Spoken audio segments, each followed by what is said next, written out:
You're listening to Three Kitchens, a member of the Alberta Podcast Network, locally grown, community supported. Join your hosts, Heather Dyer, Sarah Sundren, and Aaron Walker. You never know what they're going to make next. With Pod Power, our sponsors are making it possible for us to amplify the voices of Albertans and Alberta podcasters. This episode, Edmonton Community Foundation is helping us give a Pod Power shout out to Overdue Finds, an Edmonton Public Library podcast. Bryce Crittenden and Caroline Land host conversations about books, movies, music, pop culture, and other interesting news about Edmonton. It's a great way to learn more about what's happening at EPL and how you can use your library card to access all of EPL's in-person and online services. To listen and find out more about Overdue Finds, head to epl.ca/podcast.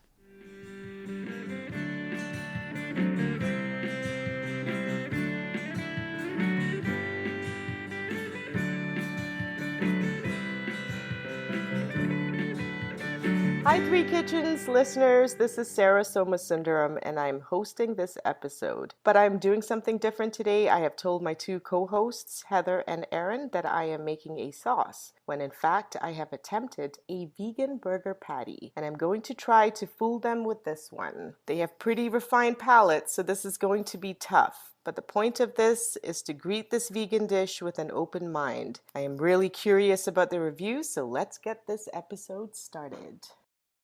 Hi, listeners. Welcome back to another Three Kitchens podcast episode. I am your host today, and I am here with Aaron and Heather. Oh, and Archie. Hello. Hi, Archie. Good morning, Sarah, Heather, and Archie. Archie's going to just keep us on our toes. Yes.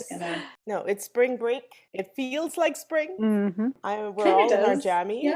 Yeah. We're drinking coffee. It just seems like a really nice morning. Oh, it does. Are we on our second taste of spring right now? We've already had fool spring. Yes. What do they call it? False spring or something? False There's fools spring. and false and second false and like you're still a fool. I don't know what they are. Whenever we go through season changes where we are here, it seems like the two seasons are warring with each other. Like there's not this gradual transition from one season to the next. It's like winter one day, spring one day, winter one day, spring. Yeah. Especially for spring because winter really wants to hang on. Yeah. Yes. Yeah. We can expect snow for another couple months still as we go through this. I'm sorry, Heather.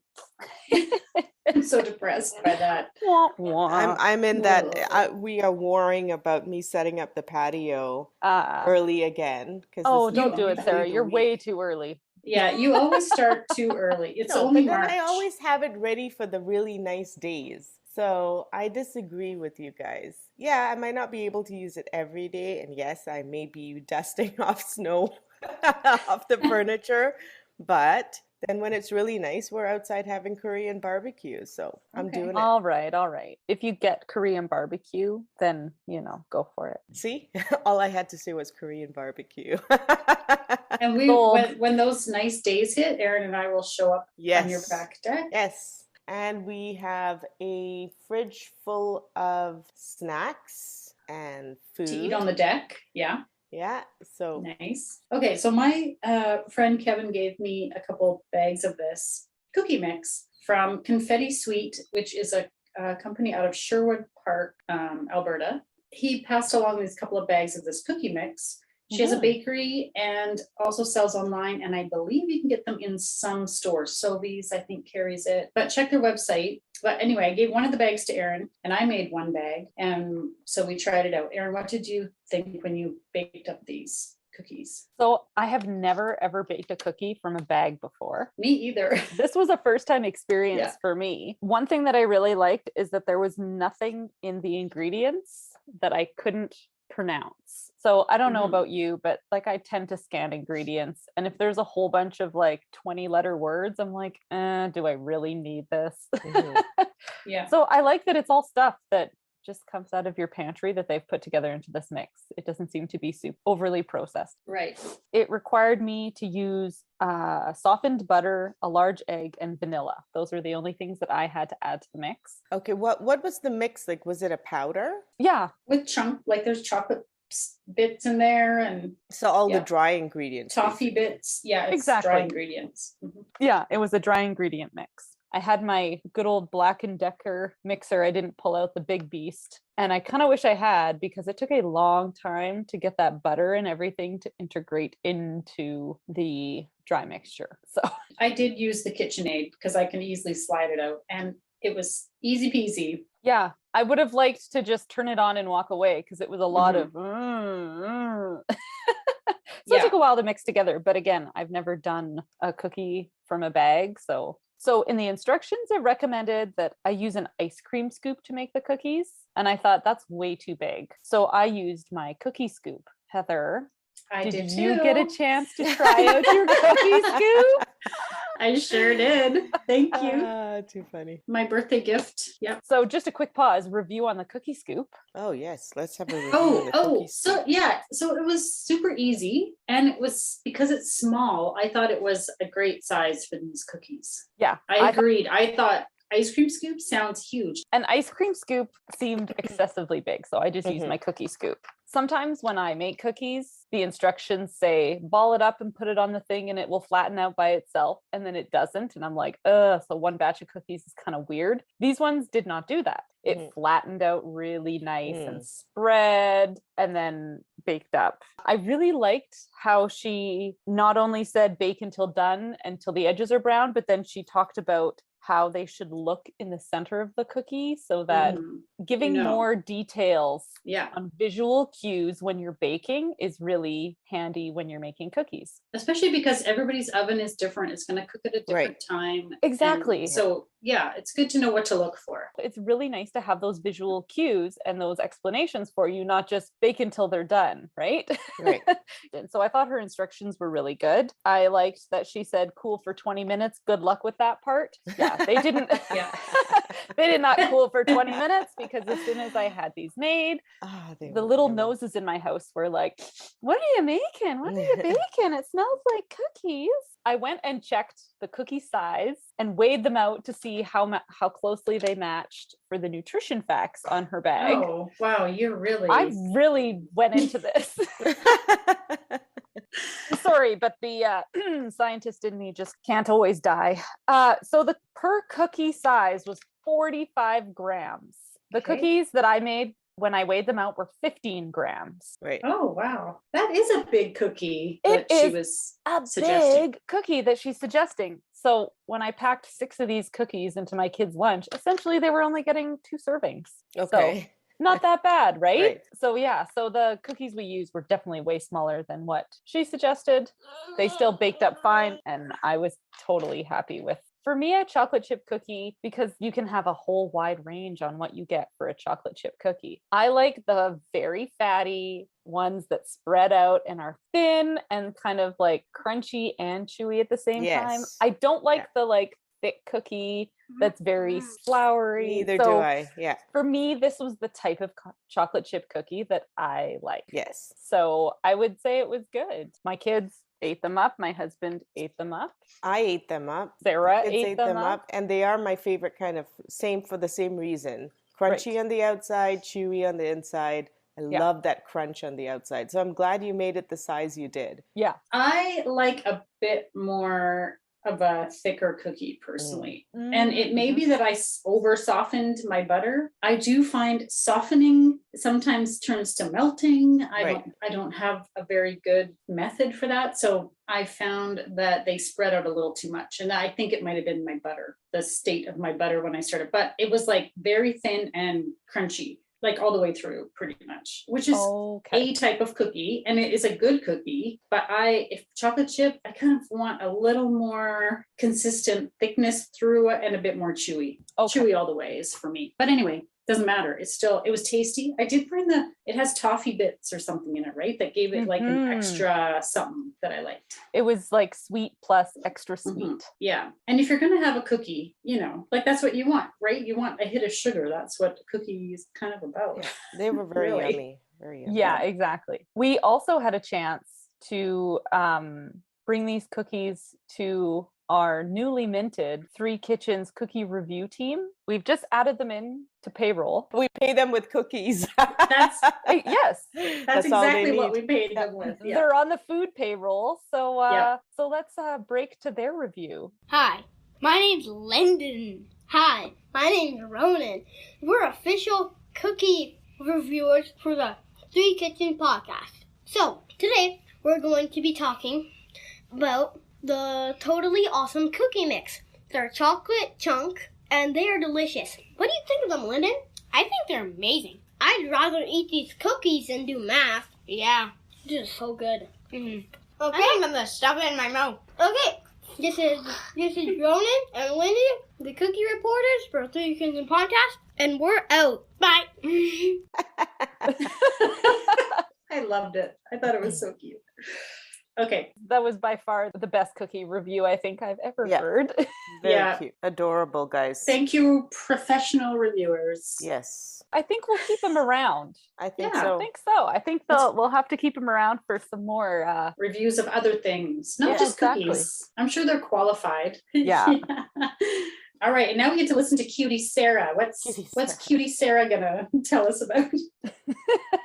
What you got for us? Yeah, so today is like a really, really easy, simple. When I say simple, I mean simple. Well, Sarah's version of simple. We've No, discussed it's this very before. simple. We'll rake you over the coals for saying that later in the episode. Well, listen and Stay then tuned. tell me. I got my recipe from Bon Appetit, and I love this website because a lot of the time you actually get to watch videos of the chefs actually trying out recipes in their kitchen. And I think this must be one of the funnest places to work. I don't know if you've ever watched some of their videos, but they're all interacting with one another.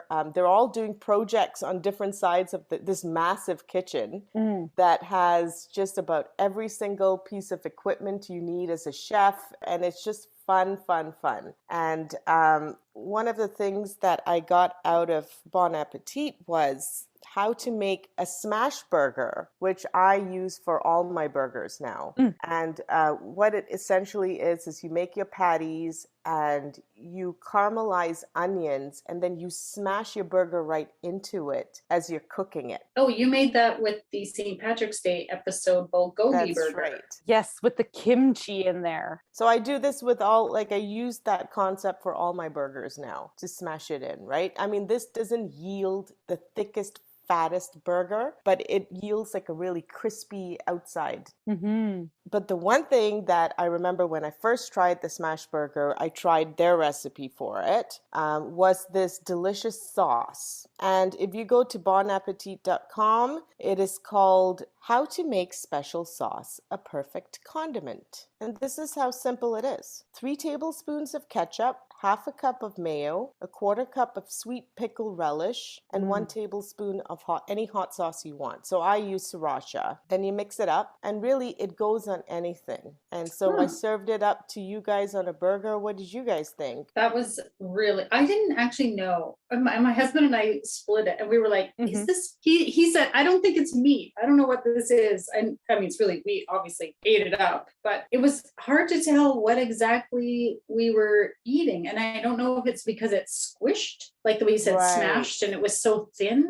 And I tried to I wanted to pull the bun apart and look at what was inside there, but it was all nicely melded together with cheese, and it was so I couldn't pull it apart, but all together just so tasty. Yeah, really I thought tasty. it was like a homemade Big Mac. Yeah. Like that sauce on there was like I had a lot to eat last night, and then you delivered that burger. I know. I'm sorry. And my husband and I were sitting on the couch, and I was like, "Oh, you want to split this with me?" He's like, "I can't eat anymore." I know. And he looks at me and he's like, "You're gonna eat that?" And I was like, "Well, yeah, it's my job." I sat and I ate the whole thing. Yeah, I wanted it while it was warm. I ate way too much food last night because we had leftover brisket that we came home and sliced up and grilled on the barbecue. Do you think I held back?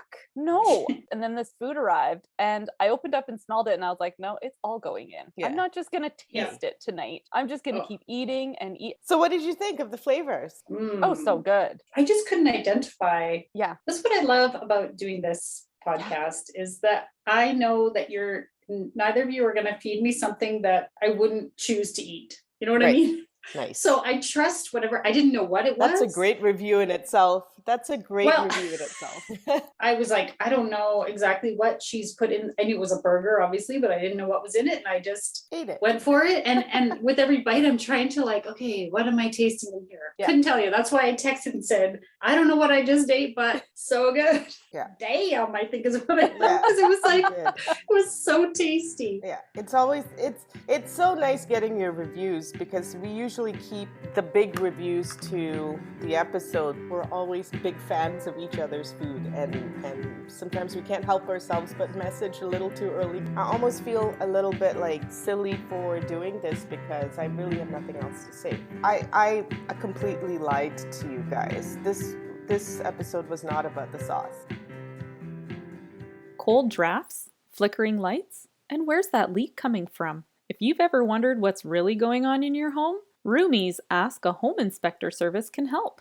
Connect with a certified professional home inspector by phone or video call and get your questions answered. Roomy will let you know what's easily fixable with a little DIY or when you might need to call in some professional help. Visit roomy.ca, that's RUMI.ca, and book your Ask a Home Inspector appointment today. So Heather, Aaron, yes, the listeners already know this, but I kind of BS'd to you guys. This was not about the sauce. Erin's she does not like being BS'd. Oh no. Look at her face. You lied to me? Yes. I feel betrayed. I just embellished the truth. Omitted the truth, you mean? Omitted completely. No, I would not have come into this episode with a recipe with mayo, ketchup, whatever. That was just way too simple. Oh, damn. I really thought we could start doing this easier. I really wanted to do this recipe from planted365.com, and Todd was right.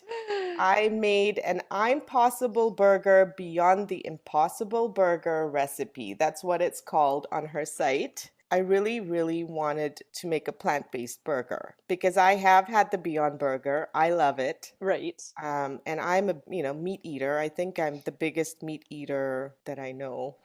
Well, maybe not. Do I even know you anymore, Sarah? You lie about the sauce. You make a meatless burger when you're like the biggest carnivore out of the three of us. The whole foundation of our friendship is being...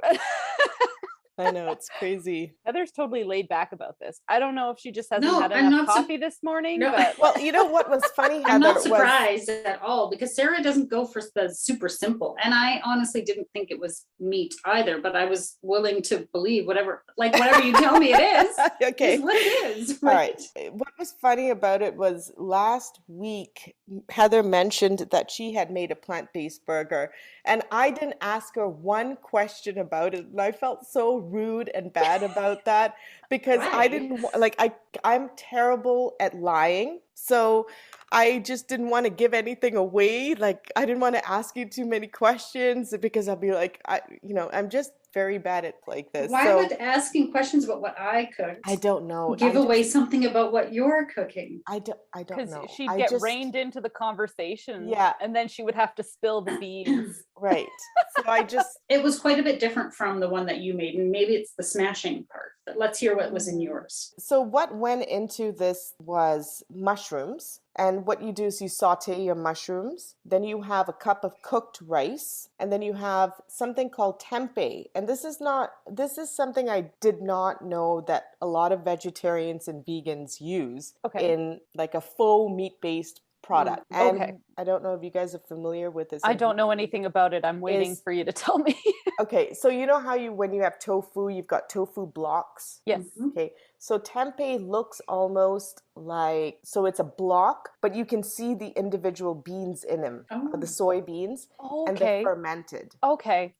So they have a very nutty, strong, actually quite delicious flavor. I have never tasted tempeh. I've tasted something called natto. Natto's kind of an acquired taste. Tempeh is delicious. Okay. It's really umami and salty and very strong flavoring there and very nutty. Okay. And then a quarter cup of quick cook oats. Quick oats. Quick oats, okay. And these were dry. Not instant oat. Not instant oats. Quick oats. Quick. Yeah. 2 tablespoons of grated beets. Now, the beets in this are not for the taste. They're not for the texture. They're for the color and the bleeding, and which is kind of cool, I thought. So I put them in. Salt, pepper, red pepper flakes, something called nutritional yeast. I've heard of this before and seen it at the store. Right. We had that in our veggie burgers as well. Yep. And so this is supposed to add a level of cheesiness into the burger. It's often a sub for cheese in lots of things. Okay. Yeah. Do we know how nutritional yeast is different than like the yeast you buy? It's flaky. It's already processed in some way. Like it's not like just the little grains of yeast. Right. Is it not alive maybe? I don't think it's alive because it won't make anything rise. Right. Yeah. You can't activate it or whatever. Right. It's deactivated yeast. Yay, we use the right words and everything.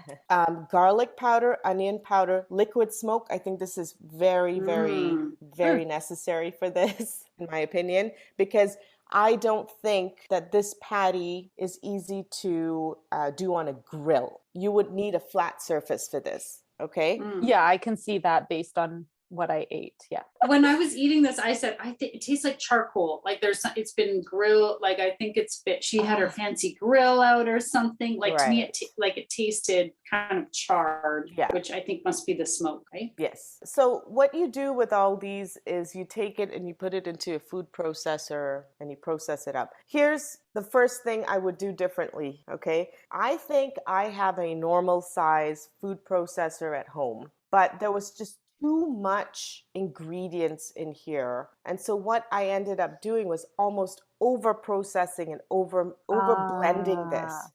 What I would do is I would put all these ingredients, chop them up, put them all into a bowl, and I would put them in thirds and keep the texture coarser so that I think it would taste more like meat. Was it kind of paste-like? It was more pate-like by the time I was done. Okay. The second big mistake I made, and this was nothing to do with the recipe, was that I took a bunch of whole peppercorns and I threw it in thinking that it would blend in. It did not. I really apologize if you guys bit into big whole peppercorns. I tried to take everything out, but I got one, but you know what? I really liked it. Oh, good. Somehow it didn't bother me at all. I was like, oh, there's the peppercorn Sarah mentioned because you warned us. Yeah, I got a pop of one as well. Yeah, it was good. I'm always terrible at straining my broth and getting all the peppercorns out because sometimes I'll just do it like with a spoon or a scoop. Yes. And so I'm quite accustomed to getting a whole peppercorn in my broth and I quite like it now.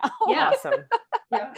And so here's the third thing that I would do differently. After you process all of this, and so you want to do it a little coarser than I did, you shape them into patties. Meat eater here, love my burgers. I shaped them into the same size and same thickness as I usually like a meat burger. I would not do that in this case. Oh. So I used 3 cookie scoops for each patty. I would do 1.5, and I would make them smaller and flatter. And what I would do to then compensate is just use 2 patties in the burger, but fry up those patties really flat and sear them. on both sides. And what that texture will do is it will almost taste like corned beef hash. Oh, yeah. So that's the kind of texture you will end up having if you just modified this a little bit. And I do think the flavor was really good. It was just a matter of the first few ones that I did up for the family, it was just a matter of the texture. Right, yeah. So these were the things that I would have changed for the next batch, because I'll definitely do this again. Yeah.